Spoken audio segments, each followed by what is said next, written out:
I also have my students do mirror work. And it's something really, really simple. It's just looking at your own eyes in the mirror and saying, I believe in you. Wow. You've got this. I know that you're going to say exactly what you need to say, and those words are going to land. I've got your back. It's coming from that place that is going to make all the difference in the world.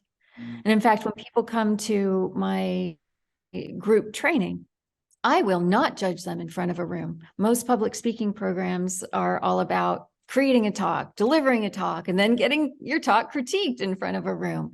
And all that will do is re-traumatize the person who just spoke.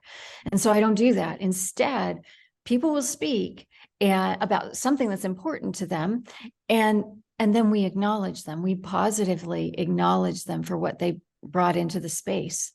I remember a student, her name was Melanie, and she came to me a dozen years ago.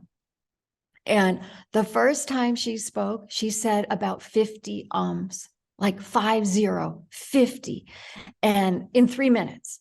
And I just smiled at her, and she finished, and she's like, oh my gosh, I said so many and I said, don't worry about it. And she looked at me like I was nuts, because there were a lot of bumps. Anyway, what we did, instead of mentioning the we acknowledged her for what positive qualities, positive attributes she brought into the room. She was warm.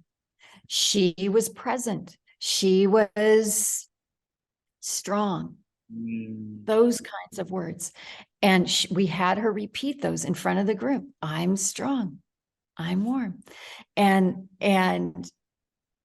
while you repeat them in front of the group, and when the group is there holding the space for you to be that, it affects the quantum. It affects the quantum field around you so that it's more likely to happen.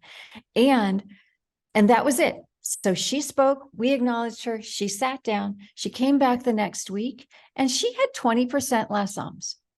She still said a lot of ums, but not bad.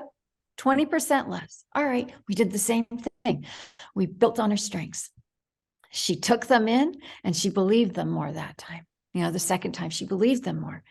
And then that was it. She came back the third week, 80% less ums. Wow. Third week. Wow. Right?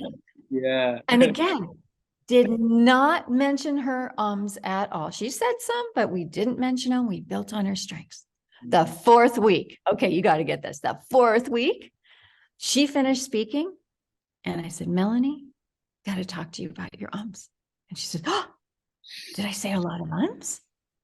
And I just held up my hand with a 0 sign. Wow.